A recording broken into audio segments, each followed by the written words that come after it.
लाभार्थी है उनको मुआवजा राशि का आज वितरण करना है। मैं राजस्व विभाग से अनुरोध करूंगा।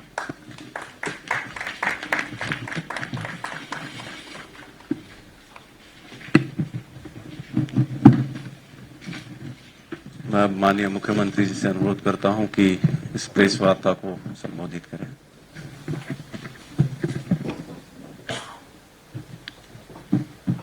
Thank you.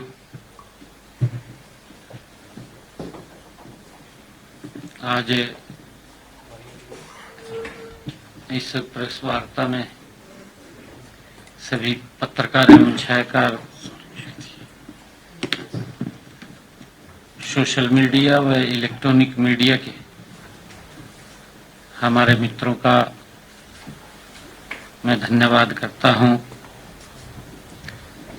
सर्दीय नवरात्रे चल रहे हैं। आज माता नवमी और कल विजयदशमी का पर्व है। आप सबको, हरियाणा प्रदेश वासियों को मैं सर्दीय नवरात्रों और विजयदशमी महापर्व की बहुत बहुत बधाई देता हूं, शुभकामनाएं देता हूं। आज मैं ऐसे विषय पर चर्चा करने के लिए आपके बीच में आया हूं जो किसानों, ग्रामीणों और महिलाओं से सीधे जुड़े हैं। मेरे साथ आज हमारे डेवलपमेंट एवं पंचायत मंत्री कृष्णलाल पंवार जी, हमारे corporation minister doctor Arvind Sharma ji, हमारे सभी अधिकारीगण आज उपस्थित हैं। मित्रों, आप जानते हैं पिछले दिनों हरियाणा में भारी बारिश के कारण कई जिलों में बाढ़ की स्थिति पैदा हुई है। बाढ़ से, भारी वर्षा से फसलों को नुकसान हुआ है, कुछ जान माल का नुकसान भी हुआ है। हम इस अत्यधिक वर्षा और बाढ़ से प्रभावित किसानों व अन्य लोगों के साथ हरियाणा सरकार मजबूती से खड़ी है। आज मैंने ई क्षतिपूर्ति पोर्टल के माध्यम से जो भारी वर्षा के कारण घरों, घरेलू सामान और पशुओं की हानि हुई है, उसके लिए 2386 जो लोग इफेक्ट हुए हैं उनको मुआवजा के तौर पर 4,72,06,000 रुपए की राशि आज उनके खातों में पहुंचाई गई है। इनमें से 2,371 मकानों के नुकसान के लिए 4,67,75,000 रुपए, 13 पशुओं की हानि के लिए 4,21,000 रुपए, 2 घरों में सामान खराब होने पर उनको आर्थिक सहायता में शामिल किया गया है। हमने बाढ़ से हुए नुकसान की भरपाई के लिए गत 15 सितंबर तक ई क्षतिपूर्ति पोर्टल खोला हुआ था।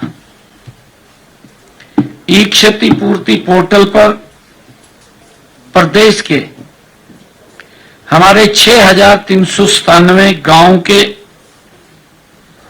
5,37,000 किसानों ने 31 लाख एकड़ का पंजीकरण करवाया है। इस क्षेत्र में सत्यापन का काम जारी है। उसको वेरीफाई करके जिस क्षेत्र में पानी भर गया है वहां खराब फसलों के प्रति हमने प्रति एकड़ 15,000 रुपए तक मुआवजा उनको दिया जाएगा।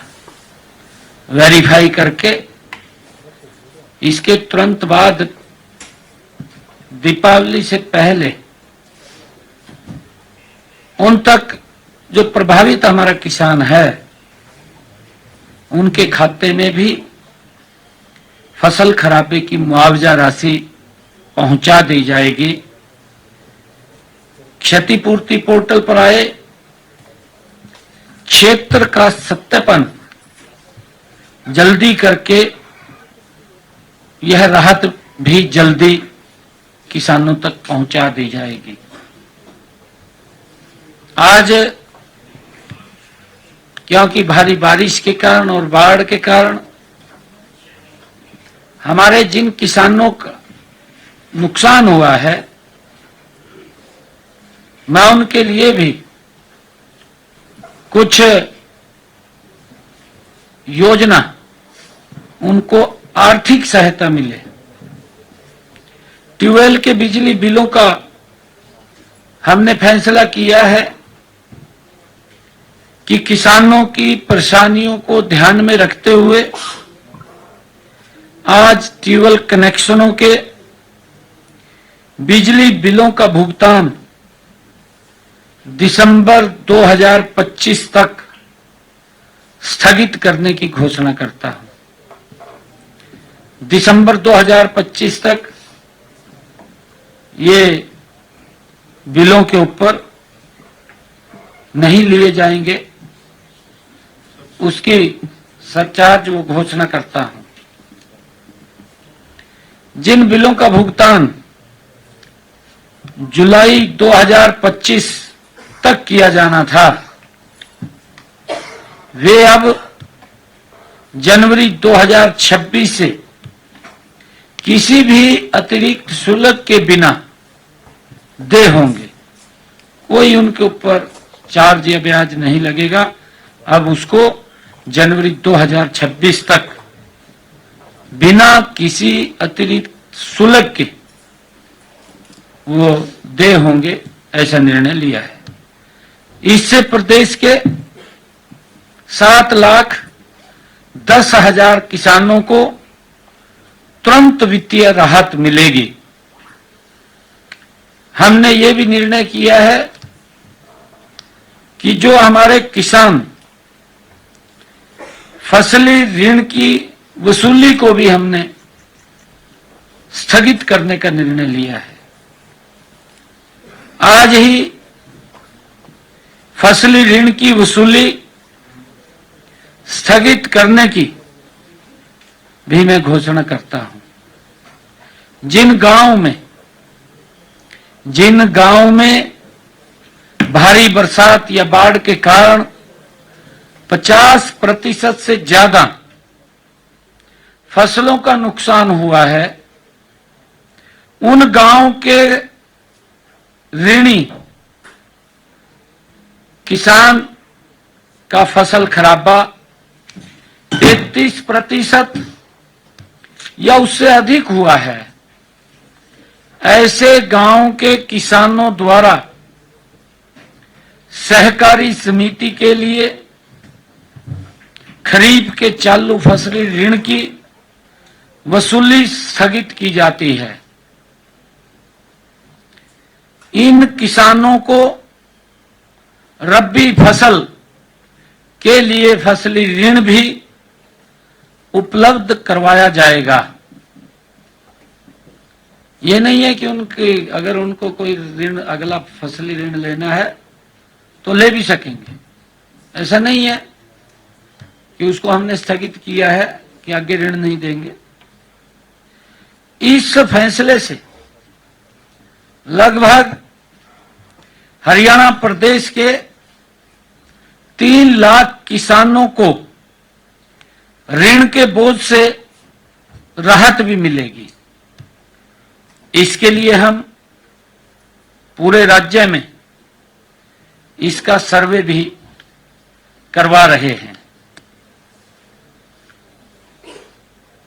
मैं आज राज्य में धान की खरीद हर वर्ष 1 अक्टूबर से होती थी।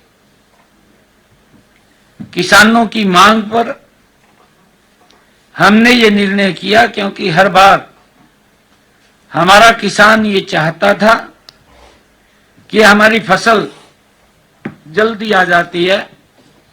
उसको मैं भी समझता था। पिछले दिनों आदरणीय केंद्रीय मंत्री जी प्रहलाद जोशी जी से हम मिले और हमने कहा कि हमारे यहां किसान आलू की खेती करता है, जल्दी फसल आ जाती है, हमें उसकी परमिशन दी जाए जल्दी परचेज की। हमारी इस बात को आदरणीय प्रहलाद जोशी जी ने स्वीकार किया और हमें 1 अक्टूबर की बजाय 22 सितंबर से ही धान की खरीद का हमें अधिकार दे दिया। 22 सितंबर से ही हमने बाजरे की खरीद 23 सितंबर 2025 से उसको आरंभ की है। राज्य में 30 सितंबर तक धान की 5 लाख मीट्रिक टन आवक हुई है। 30 सितंबर तक, अभी कल तक 5 लाख मीट्रिक टन की आवक हुई है। इसमें से 3,58,000 मीट्रिक टन खरीदी जा चुकी है। जो आई है, क्योंकि मॉइस्चराइज के कारण थोड़ा देरी हो सकती है, ज्यादा मॉइस्चराइज होगा, परंतु उसमें से 5 लाख मीट्रिक टन में से 3,58,000 मीट्रिक टन खरीद ली है और किसानों के खातों में लगभग 109 करोड़ रुपया उस खरीदी का पहुंचा भी दिया है। 109 करोड़ रुपया हमने किसानों के खाते में पैसा भी पहुंचा दिया है। और इसी तरह 187.30 मीट्रिक टन बाजरा खरीद संस्थाओं द्वारा 4,970 मीट्रिक टन बाजरा व्यापारियों द्वारा खरीदा गया है। हम किसान को बाजरे के एमएसपी 2,775 रुपए प्रति क्विंटल की अदायगी सुनिश्चित कर रहे हैं, सरकार सुनिश्चित कर रही है। राज्य की खरीद संस्थाओं द्वारा जिस भाव से बाजरा खरीदा जा रहा है उससे शेष भरपाई हरियाणा सरकार कर रही है। मान लिया जो बाजरे का एमएसपी 2,757 रुपए है, मार्केट में वो 2300 रुपए जाता है, तो ऊपर की भरपाई हरियाणा सरकार किसान के खाते में जो ही उसका फार्म कटेगा उसके खाते में हम पहुंचा देंगे। उसकी भरपाई करने का काम हरियाणा सरकार कर रही है। और यदि किसी किसान भाई का बाजरा किसी कारण, क्योंकि भारी बरसात हुई है, खराब होने की वजह से व्यापारियों द्वारा कम मूल्य पर खरीदा जाता है, तो उस स्थिति में भी हम किसानों को उस दिन की निर्धारित भावांतर दर की राशि का भुगतान करेंगे जिस दिन वो खरीदा जाता है। मुझे खुशी है कि आज ही मैंने प्रदेश की पंचायती राज संस्थाओं को राज्य वित्त आयोग की ये दूसरी किस्त 404 करोड़ 79 लाख रुपए की राशि आज विकास कार्यों के लिए पंचायतों के खाते में, पंचायत समितियों के खाते में और जिला परिषद के खाते में यह राशि 5,719 पंचायतों, 144 पंचायत समितियों और 3 जिला परिषदों के खाते में पहुंचाई गई है। हमारी सरकार का संकल्प है, आदरणीय नरेंद्र मोदी जी की सरकार का यह संकल्प है कि गांव में विकास की जो गति है निरंतर बनी रहे। आज जो शहर की सुविधाएं हैं वो भी गांव के अंदर आज उपलब्ध हो रही हैं। ये हमारी सरकार का कमिटमेंट है। मैं ये भी बताना चाहूंगा कि हमने पिछले 4 सालों में पंचायती राज संस्थाओं को पिछले 4 सालों में 3,700 करोड़ रुपए की राशि विकास कार्यों के लिए पहुंचाई है। इनमें से 3,300 करोड़ रुपए सीधे गांव के विकास कार्यों पर खर्च हुए हैं। ये आंकड़े ये इस बात का प्रमाण है कि सरकार का हर पैसा गांव के लोगों का जीवन स्तर सुधारने में लग रहा है। ये इस बात का गारंटी है। हमने 73वें संविधान संशोधन की भावना को ध्यान में रखते हुए पंचायती राज संस्थाओं को अधिक अधिकार, अधिक संसाधन, अधिक जिम्मेवारी सौंपने का निर्णय किया है। हमारा मानना है कि स्थानीय स्तर पर निर्णय लेने की क्षमता जितनी मजबूत होगी, विकास का परिणाम उतना ही प्रभावी होगा। यह हमारा मानना है। मुझे आज बताते हुए, क्योंकि हमारे विपक्षी दल इधर उधर की बातें करते रहते हैं, सुझाव तो कोई अच्छा देते नहीं, बस क्रिटिसिज्म में लगे हुए हैं, अपनी राजनीति चमकाने में लगे हुए हैं। कोई बोलता है कहा ये लड्डू नहीं लड्डू है। हाँ भाई लड्डू है, ये लड्डू है जो हर महीने मिलेगा, हर महीने मिलेगा। विपक्षी दलों को तो पीड़ा हो रही है। पीड़ा इस कारण हो रही है, कांग्रेस ने झूठे वायदे किए। हिमाचल में सरकार, कर्नाटक में सरकार, तेलंगाना में सरकार, कांग्रेस झूठ बोल करके सत्ता में आ गई। परंतु हमारी बहनें आज भी देख रही हैं कि मिलेगा कुछ, पर लड्डू अपने आप खा जाते हैं, वो किसी के लिए नहीं छोड़ते।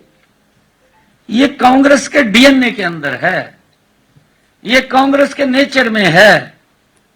झूठ बोल करके वोट तो ले लेते हैं, परंतु सुविधाएं नहीं देते, सुविधाओं के नाम के ऊपर शोषण करते हैं। और यही हाल पंजाब में किया, पंजाब में भी यही हाल किया।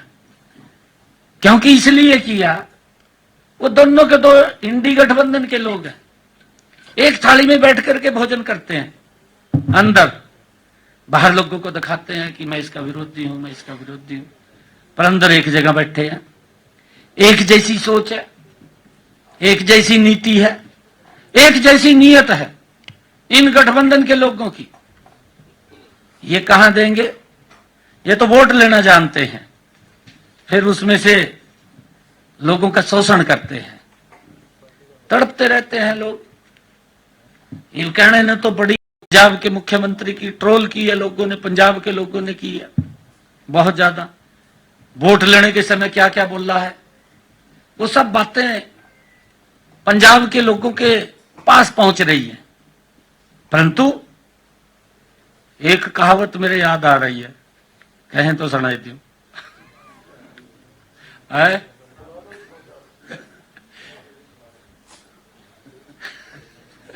फिर तो हम कहेंगे ये क्या सुना रहा।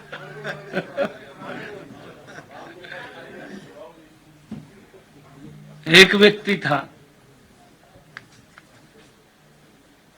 वो गया गंगा जी में स्नान किया, गंगा जी से प्रार्थना की कि मेरे को एक शंख दे दे, ऐसा शंख दे भी जो भी मैं कहूं वो आ जाए। उन्होंने तपस्या करी, उनने शंख दे दिया, उनने कह दिया भी एक ही है और नहीं है, यदि बाद में कहे।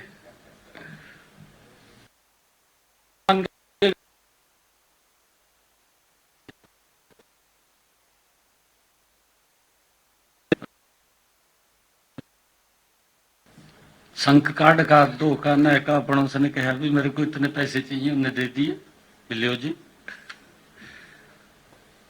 ज्यादा वागा गया और चोरी हो गया, किसी ने चोरी कर लिया। चोरी हो गया तो फिर गंगा पर गया, कहा जी वो तो चोरी हो गया।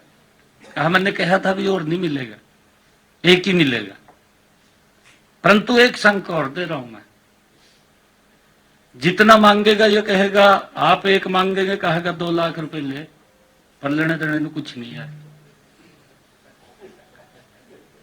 उसने उसको शंख दे दिया, वो जयकरा कहकरा भी 1 लाख चाहिए, कहा 2 ले, और कहा 2 चाहिए 4 ले, पर लेने देने में तो कुछ भी नहीं। ये हालात पंजाब में कांग्रेस का भी है और आम आदमी का भी है। ये तो इस प्रकार के शंख हैं, कहने ने तो बहुत कुछ कह रहे हैं, पर लेने देने में कुछ नहीं है। ये हालात है। बाढ़ के अंदर भी पंजाब के किसानों की स्थिति खराब हुई है। भाई जब तो बहुत ज्यादा बोलता था, किसानों को कहता था मुझे आवश्यकता नहीं है। भाई उस बातों के ऊपर पूरा उतरना चाहिए, गुमराह नहीं करना चाहिए। महिलाओं को बोल दिया पंजाब के अंदर भी, हिमाचल के अंदर भी, हम इतना पैसा देंगे वोट दो, वोट दे दिया, और अब तक कहीं दिखाई नहीं दे रहे, कोई 5 पैसा नहीं पहुंचाया। हमने हरियाणा के अंदर पहले ही बजट के अंदर हमने प्रावधान किया, विधानसभा के अंदर हमने कहा कि हम लाडो लक्ष्मी योजना के लिए हरियाणा में 5,000 करोड़ रुपए का प्रावधान हमने किया। और अभी 25 सितंबर को पंडित दीनदयाल उपाध्याय जयंती के अवसर पर हमने दीनदयाल लाडो लक्ष्मी योजना, उसका पोर्टल भी लॉन्च किया, उसका रजिस्ट्रेशन, तरह तरह की बात हमें नहीं झांक रहे, ऊपर आरोप लगाना इनको अच्छा लगता है। अगर अपने ओड़ी देख ले, इनके बारे में कह दे, फिर कहा चुप हो जो जी, कहा तो कई साल हो गए। कहा भाई साल हो गए, तेरे कारनामे ऐसे या बताने तो पड़ेंगे, नहीं बताएंगे तो लोग कैसे करेंगे। और उसी दिन से हमने जो ऐप लॉन्च किया, मैं बताना चाहता हूं,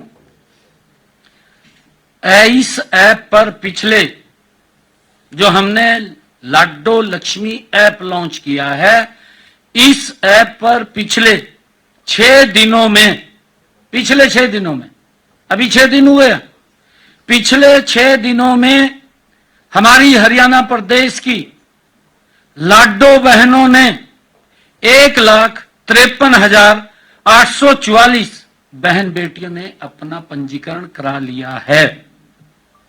ये जो इधर उधर की बातें कर रहे हैं, कहा जी इसके अंदर कंडीशन लगा दी, इसमें लगा दी, ये इस प्रकार की बातें कर, गुमराह कर रहे हैं।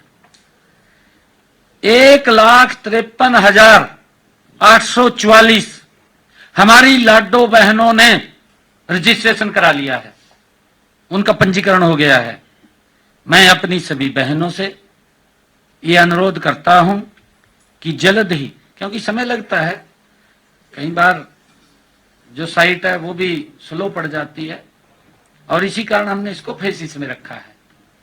20 लाख बहनें इसके अंदर रजिस्ट्रेशन लगभग करेंगी। मैं सभी बहनों से अनुरोध करता हूं कि जल्दी अपना पंजीकरण करवा लें, ताकि हम इस योजना की पहली किस्त जल्दी आप लोगों के खाते में हम डाल सकें। हमने अच्छा, दूसरा अपडेट और आ गया। ये अभी 1 घंटे के बाद अपडेट फिर आ गया। 1 घंटे के बाद ये बढ़का हो गया 1,71,946।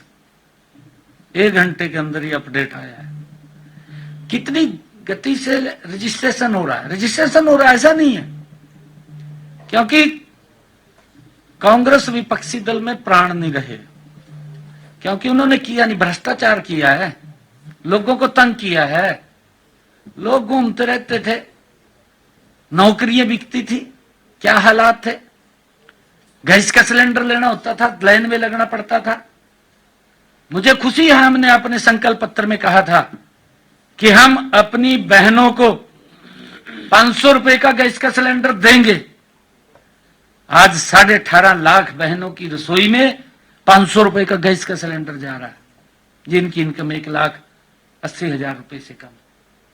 पहुंचा रहे हैं ना, जो हम कह रहे हैं वो कर रहे हैं। और आवेदन प्रक्रिया में मैं ये भी कहना चाहूंगा सभी बहनों से, मैंने उस दिन भी कहा था, आज भी मैं रिपीट कर रहा हूं इस बात को। मैं अपनी सभी लाडो बहनों से ये कहना चाहूंगा कि आवेदन प्रक्रिया में आने वाली कठिनाइयों के समाधान के लिए हमने एक टोल फ्री नंबर जारी किया हुआ है। वो नंबर है, आपके माध्यम से मैं सभी को बता रहा हूं, 1800-1802-2231 और एक हेल्पलाइन नंबर 0172-488-0500। ये हमने टोल फ्री नंबर जारी किए हैं। किसी को कोई, हमारी लाडो बहन को कोई दिक्कत हो, समस्या हो, इसके ऊपर फोन कर सकते हैं। और मैं ये कहना चाहूंगा कि CFC की जो किस्त है वो भी दीपावली तक वो जारी कर दी जाएगी। इन त्योहारों के पर्व पर मैं हरियाणा प्रदेश वासियों को और आप सब पत्रकार एवं छायाकार मित्रों को मैं बहुत बहुत बधाई और शुभकामनाएं देता हूं। चाहे नवरात्रे, हमारे माँ के नवरात्रे, विजयदशमी का पर्व, हमारी दीपावली का पर्व, भैया दूज के पर्व, लगातार भगवान विश्वकर्मा डे, इन सब महापर्वों की आप सबको भी, हरियाणा प्रदेश वासियों को भी, देशवासियों को भी मैं बहुत बहुत बधाई और शुभकामनाएं देता हूं।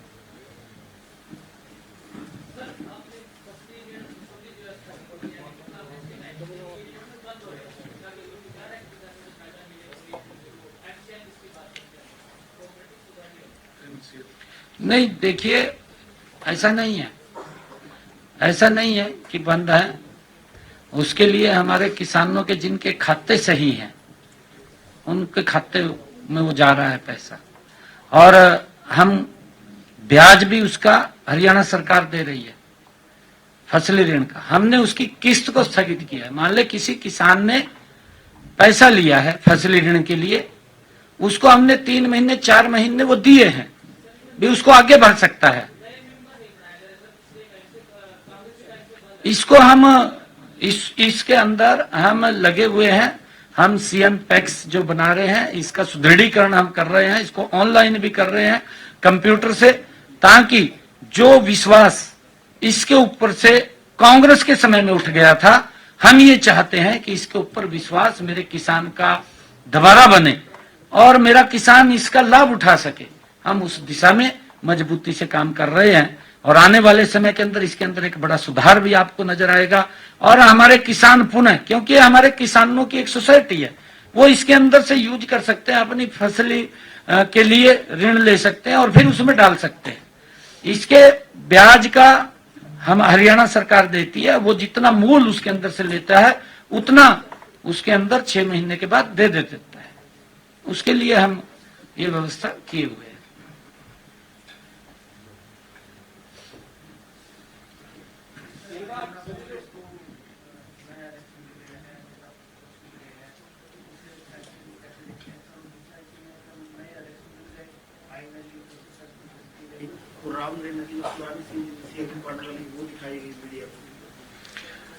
देखिए, मैं पहले तो बधाई देता हूं हुड्डा साहब को भी, इतना लंबे इंतजार के बाद कहीं ना कहीं ठीक निर्णय कर दिया उन्होंने, अच्छा है। राहुल गांधी को, कांग्रेस को बधाई पहले कर देना चाहिए था, इतनी देर क्यों लगाई, नहीं लगानी चाहिए थी। हम तो पहले ही कह रहे थे, हम तो कह रहे थे भी हमारे लिए तो भूपेंद्र सिंह हुड्डा ही विपक्ष का नेता है, हम तो यही मान रहे थे, हमने विधानसभा में भी कहा।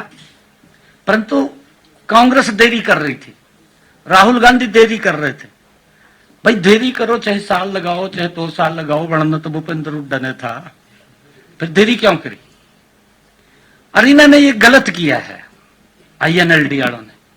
कौन नहीं जानता कांग्रेस के बारे में? उनकी सीडी आपके सामने है। विधानसभा के चुनाव में जब एक इनका प्रत्याशी ये बात बोलता है कि मैं सबसे पहले अपना घर भरूंगा फिर रिश्तेदारों का भरूंगा, राहुल गांधी तुरंत आ जाता है वहां पर। हाँ, तुरंत आ जाता है। नहीं, ये जल्दी कर रहे हैं, कौन नहीं जानता, सब जानते हैं। इनकी सीडी के बारे में भी जानते हैं, सब के बारे में जानते हैं, परंतु मैं बधाई देता हूं। हाँ, एक आदरणीय अमित शाह जी, कोऑपरेटिव विभाग का रोहतक में कार्यक्रम है और 3 क्रिमिनल लॉज को लेकर के एग्जीबिशन का उद्घाटन कुरुक्षेत्र के अंदर करेंगे। 2 बड़े कार्यक्रम हैं। उन कार्यक्रमों में आदरणीय अमित शाह जी, केंद्रीय गृह मंत्री भारत सरकार, वो हरियाणा में पूरा दिन रहने वाले हैं। कांग्रेस इनेलो को कहती है बी पार्टी, जेजेपी को कहती है बी पार्टी और इनेलो और जेजेपी कहती है कांग्रेस को बी पार्टी। आखिरकार बी पार्टी कौन सी है जो बीजेपी को पर्दे के पीछे सपोर्ट करती है? क्योंकि इनकी आपस में ये लड़ाई चल रही है आजकल। भाई मानो तो सारी सपोर्ट कर रहे हैं, तय भी तो सपोर्ट कर रहे हैं, तय भी सपोर्ट कर रहे हैं मानो तो। नहीं मानो तो सारी सपोर्ट कर रहे हैं, हमारे वास्ते तो सारे ठीक है। लेकिन सारी राजनीतिक पार्टियों ने ए टीम जो है वो बीजेपी को ही मान रखा है। ए टीम की लड़ाई नहीं, बी टीम की लड़ाई है, इसको कैसे देखते हैं? आने वाले समय के अंदर भी आदरणीय मोदी जी के नेतृत्व में ये देश, ये विकास की ऊंचाइयों को छू रहा है। आज गरीब व्यक्ति को किस प्रकार से सशक्त और मजबूत किया गया है, गरीब व्यक्ति को डायरेक्ट योजनाबद्ध तरीके से उसको सशक्त किया जा रहा है। ये मोदी जी की तो नीति है। कांग्रेस की और इंडी गठबंधन की अगर नीति देखें, ये तो पहले अपने आप को मजबूत करते थे, किसी से क्या मतलब था, हम भी घूमते रहे थे।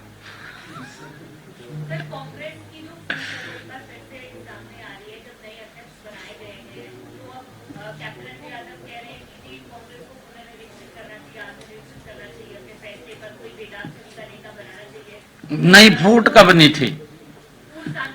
नहीं, फूट कब नहीं थी ये बताइए। कांग्रेस नहीं है, गुट्टों की कांग्रेस है, गुट्टों की कांग्रेस है। फूट कब नहीं थी इसके अंदर? इसके अंदर तो फूट है। एक और व्यक्ति अपना दल बना लिया, 10 साल तो वो कहा जी पूरा उसका आनंद लिया, आनंद लेने के बाद अब अपना और बस से चल रहा जी। ये देखा भी यहां तो मोदी बैठे। कांग्रेस तो फूट के ऊपर ही चलती है। बहुत बहुत धन्यवाद।